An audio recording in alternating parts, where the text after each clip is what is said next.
Duterte! Duterte! Duterte! No to impeachment! No to impeachment!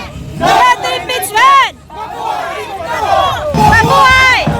Mabuhay!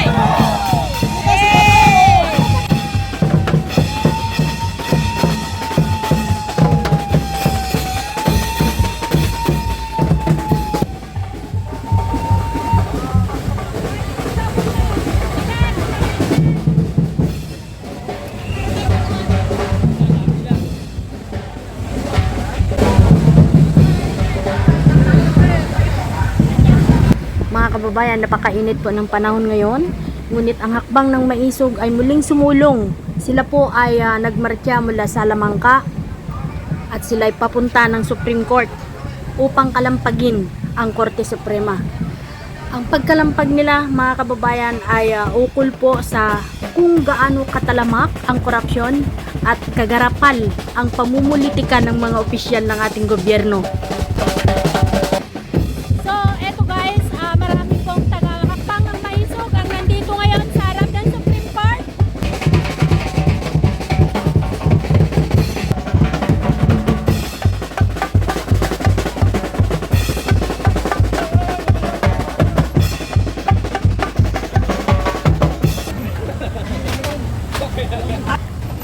Ating Korte Suprema sa ika-23 araw na paninigluhod na kami inyong pakinggan. Nandito muli kami. Humingi ng inyong naunawa, ng inyong pandinig. Nawa po ay mapakinggan ninyo upang maresolusyonan na ang petisyon na pinain for habeas corpus ni PRRD sa Hague. At ang ikalawa po, ang pagpapahilpo ng impeachment na ginagawa at VP Sara Duterte. Ang amin na pong hiling ay unahin ang dapat unahin na problema ng ating bansa. Hindi ang pamumulitika ng ating mga politikong pulpon na walang ginawa, kundi ang pangungurakot sa kaban ng bayan.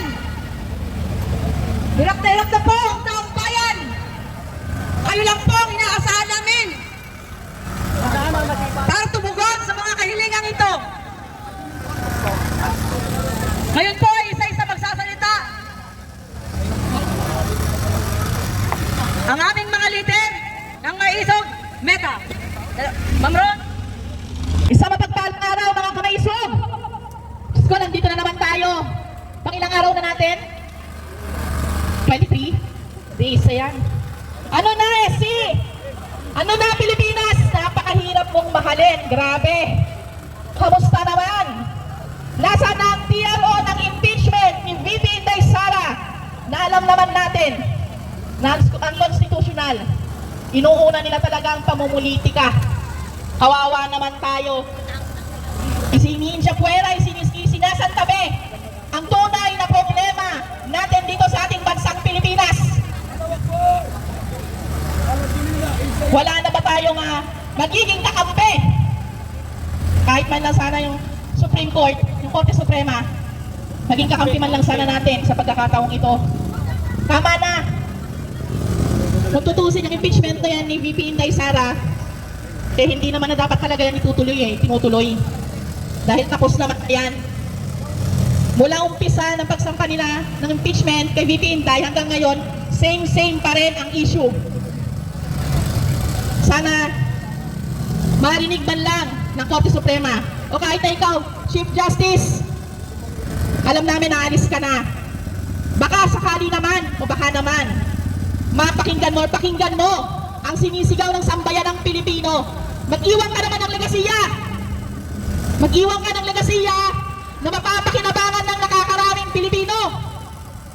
Hindi dapat matuloy-tuloy ang impeachment ni VP Inday. Ibasura dapat yan. Nakakalintik talaga ang gobyerno nating to.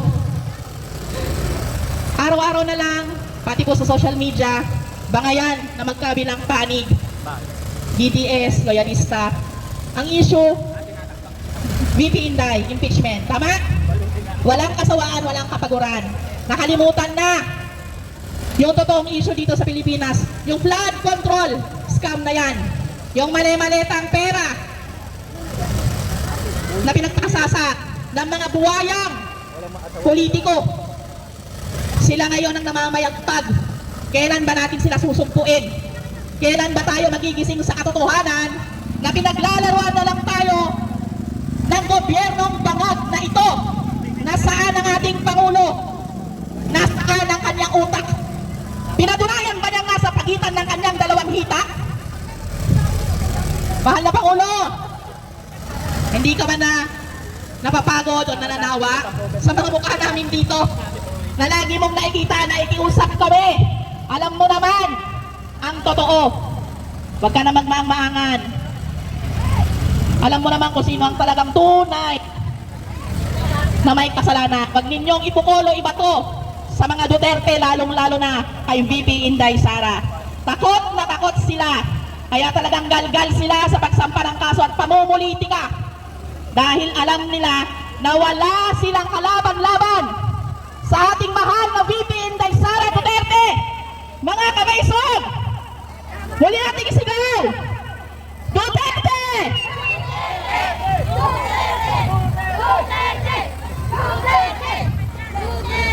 Ibasura ang impeachment! Tingin po mga kasamaan dito, mga kamaisog, wag po kayong mapagod. Kapit po tayo hanggang dulo. Walang bibitaw.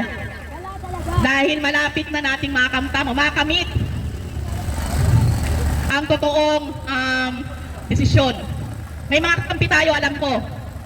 Manindigan sana kayo hanggang dulo. Lalo na doon sa ating 13 senador na alam ko magsusulong ng totoo na nangyayari sa atin dito sa Pilipinas. Muli, panawagan namin, itigil nyo na o ibasura nyo ng impeachment kay VP Inday Sara. Tumutok tayo sa totoong problema ng Pilipinas. Kayo na mga nakaupo sa gobyerno, yung mga buhayang yan na namamayagpag, maawa kayo sa mga mamamayan, sa inyong mga botante. Niluklok kayo dyan. Ang makapal na mga mukha ninyo. Hindi na kayo nahiya. Tutukan nyo yung totoong problema ng Pilipinas. Yung mga dapat makulong sa flood control scam na yan, mga magnanakaw, na mga kumuha ng mga mali-maleta, nagtataasan ng mga bilihin. Yung US dollar ngayon, kamusta? Wala nang silbi ang ating piso. Kamusta din yung ating mga tsuper dyan? Nagtataasan lahat ng bilihin, ultimo crudo. Ano pa? Ano pa tumataas? Tama na, sa sobrang taas, lalo na kayo, na mga nakaupo. Masakit pag kayo lumagapak sa sobrang taas ng tingin nyo sa sarili nyo.